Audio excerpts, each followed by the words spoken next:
𝑘𝙚𝙚𝙚𝙚. We had like 40 different streetwear brands between Maryland, DC, Virginia, Baltimore. I did work in retail, but it's different when you learn it on the streets. Learning and seeing it in a real retail store, you beside Iceberg, Moschino, Versace, it's like, oh yeah, this is the wave right here. And then learning from that, went into my next thing, which was creating, the Luxe-T thing. Shifting gears and talking about, again, like your start, which I think was really dope. You mentioned the Luxe-T, Yes. Which was I think a huge turning point for you. I think, Yeah, that was, yes. Can you talk a little bit more about that moment in time of developing Luxe-T? So even before designing Luxe-T, I was, like I said, I was always into fashion. I was working at Up Against the Wall. I was a manager at the PG Plaza location.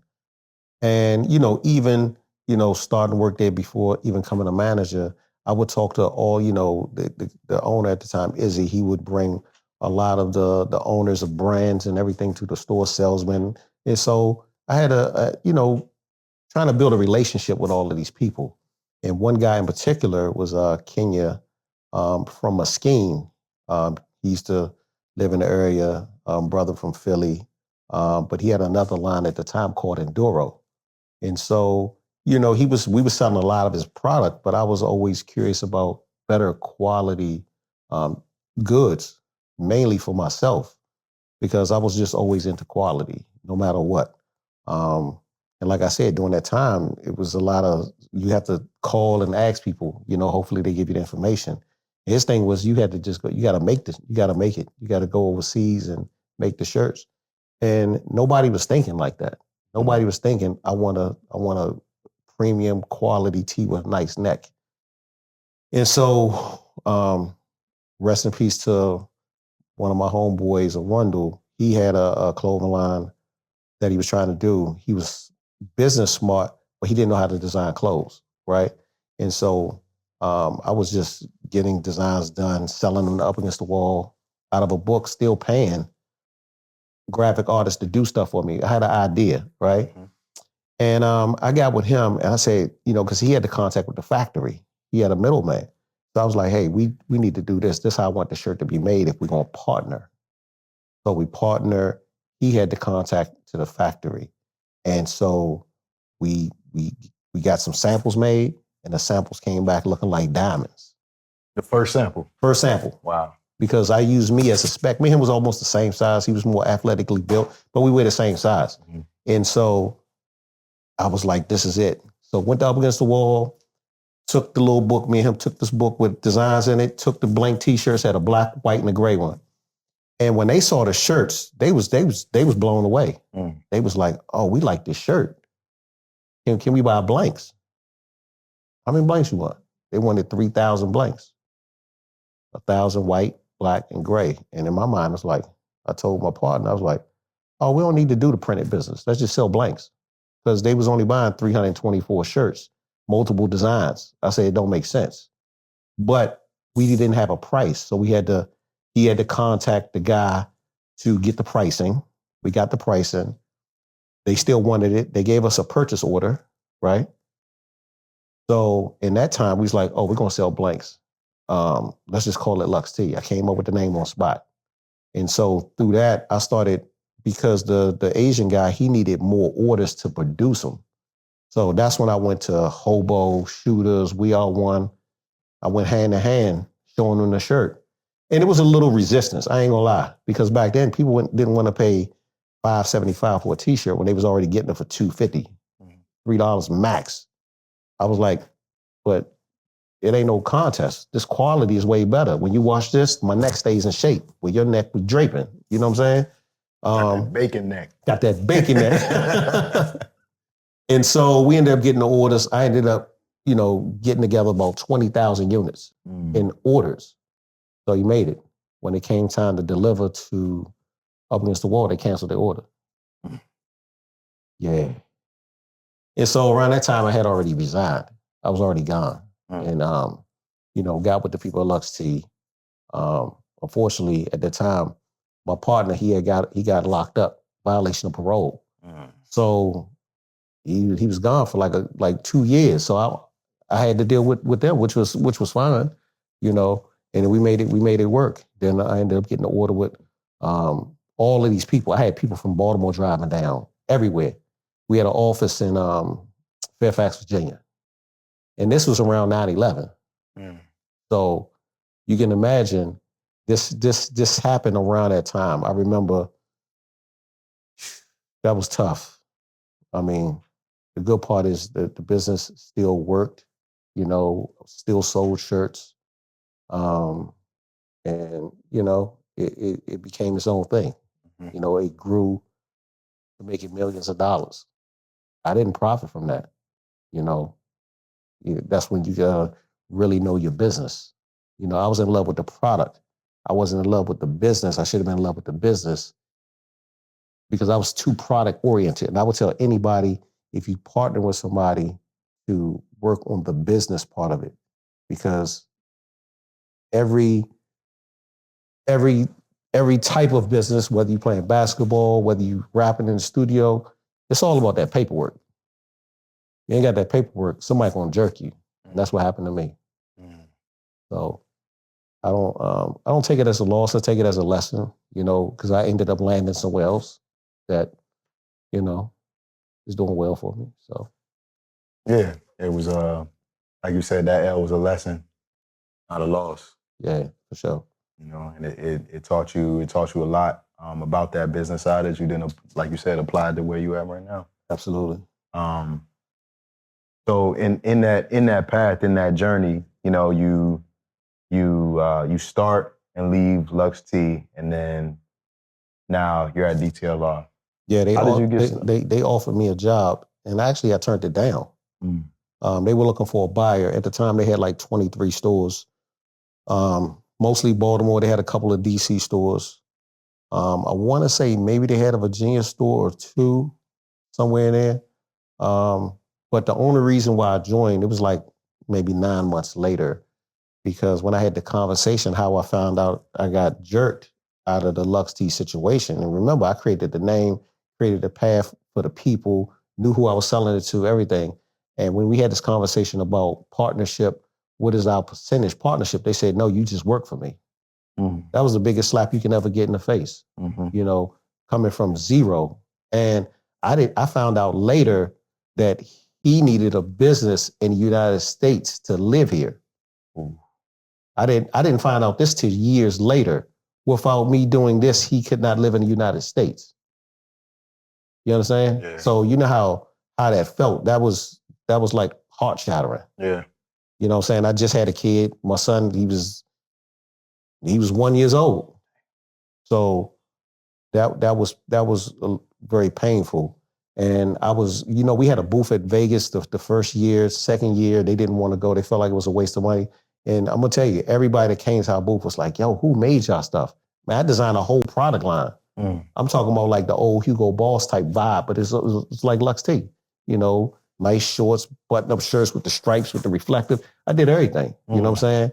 But I understood. And you said this is magic. Yeah, we did magic. And you know, the next time I went, they didn't want to pay for it.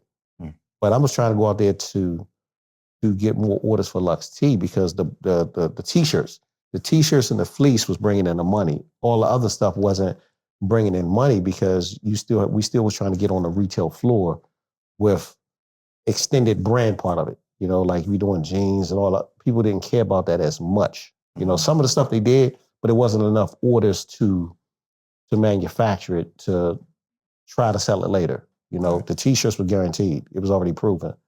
And they didn't want to do it. And I saw a few of the VPs from DTLR out there, and I asked them, was a job offer still open? They said, yeah. So that's how that kind of worked out.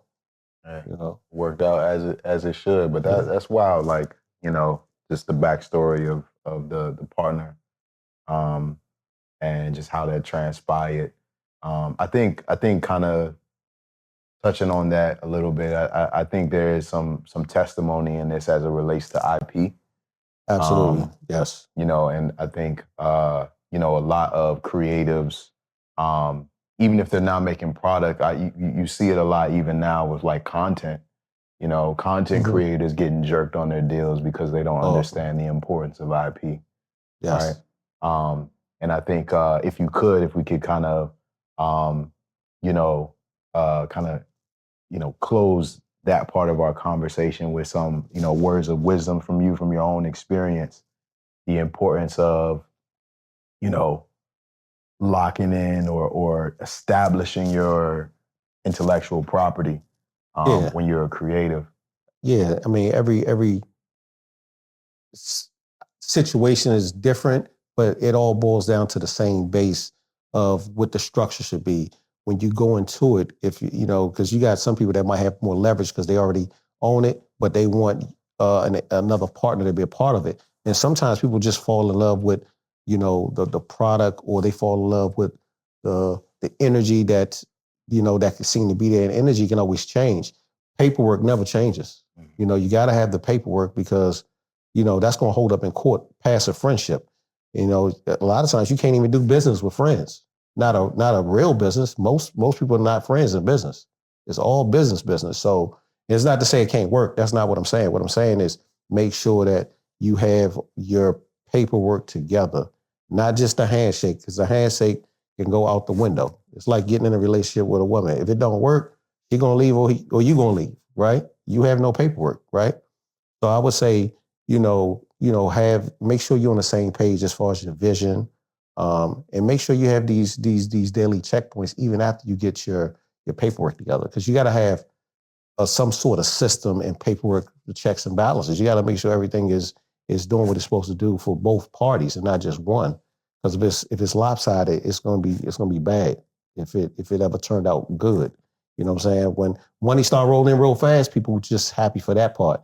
But when that paperwork is not adding up, then it starts to be a lot of envy and things like that. So save yourself some trouble of not going through that. I had a hard time with the Luxe-T thing because I thought about suing them for years, and I had the right to. You know what I'm saying? I know it's like, I don't know what the length of time that you could do it, but I'm like, man, they really did me like this. And everybody in every hood, and every street that I was selling to, they knew that I was the token black guy there. They all Koreans, right? You know, even going to the trademark office, they didn't want me to fill out the paperwork and put my name added onto the trademark. You understand? I was there. It's like, no, they told me no at the trademark office. So that just lets you know how they thought of me at the time. But, you know, I don't wish nothing bad on nobody. You know, if it worked for them, cool. I just got to be sharper the next time. You know, the universe tends to unfold as it should. You know what I mean? If they came with that energy, we just gonna say karma gonna take care of the rest. Absolutely. So I think you addressed on it, or you addressed a lot. Because my next question is, what were some of the early challenges of running your own brand back then? Luxe-T, like you said, you had to do a lot of hand to hand. Like it was a ton of hand to hand. You know, even like I said, Up Against the Wall was the first one who opened my eyes. Oh, you really want because they saw it. They saw that at the time that, hey, this is an incredible essentials that we can use. But, you know, his excuse of canceling the order, he felt like blank t-shirts wasn't in. And I was like, really? I mean, you know, t-shirts ain't never going out of style, but okay. But I took that as like, man, that's a hard bump in the road, because that order meant a whole lot to be in the first order and not being able to deliver, right? So that was a challenge. And then trying to figure out how to, you know, take these units and resell them to other people, which ended up not being a problem. But it took a while because, once again, it was new, and I had to go hand in hand. You know, I even took upon myself of buying a case of just white t-shirts from the company, even though I worked there. And I went to the grocery store and bought freezer bags, Ziploc bags, and I put each t-shirt in a freezer bag. And I went to barbershops and everywhere selling them $10 a piece. You know, because I wanted people to know that I really believe in this. You selling blank tee. And Foot Locker had the 5 for $20 or whatever. I said, this is not that. Everybody want, quality, but they don't want to pay for it. This ain't for you. This is only for the people who was qualified for. And so that challenge, and that showed me, I had to hustle, enough hustle in me to get out there and believe. And even though they was financing it, from the beginning to even believe in the idea of selling blank t-shirts, because most people are not thinking, oh, let's just sell a blank tee. It's not a thing that is either not cool to somebody or they don't think it's enough money in it. And both of those are a lie, right? Mm-hmm. And so it was a lot of challenges just getting people to believe. But once a few people believe, it became word of mouth. And once the word of mouth, the money and the orders start coming in. Like I said, I had a bunch of dudes from Baltimore, people from way out Virginia, and they was bringing in cash. And you could smell the dope money. You could smell the weed money, all of this. And the Asian people, they like, yo, what is going on? They just couldn't believe it. They couldn't believe that people was really bringing in cash money. But that's what it was. I was trying to give a product that I felt like it started for me, but ended up being a product that was made for everybody else. Mm-hmm. I just became the vessel for giving them that. And it wasn't just t-shirts. We started developing different types of fleece, different cut and soles. Now that's leveling up their stuff. It was other people that was, doing stuff around doing their cut and sew thing, but it wasn't polished. Mm-hmm. I'm dealing with people that was polished, that was doing stuff for Guess, for Echo, for a bunch of big companies at the time. I just had to deliver and let them know exactly what I wanted from a design standpoint. And then the challenge is you got to sell it. Yeah. I did all the little Mac shows in the hotels and things like that. It worked out. If you got something good, people are going to come and they're going to mess with you, especially if it can help them. Right. Remember, everybody wants something that can help them. So every startup business always have their challenges. It's just that hopefully you get enough information from the people that surrounding you to help you navigate to get through it faster. Yeah. And so I think I was able to do that because I worked in retail and I understand, like I always boil it back down to quality product. And the pricing was where it was supposed to be at the time.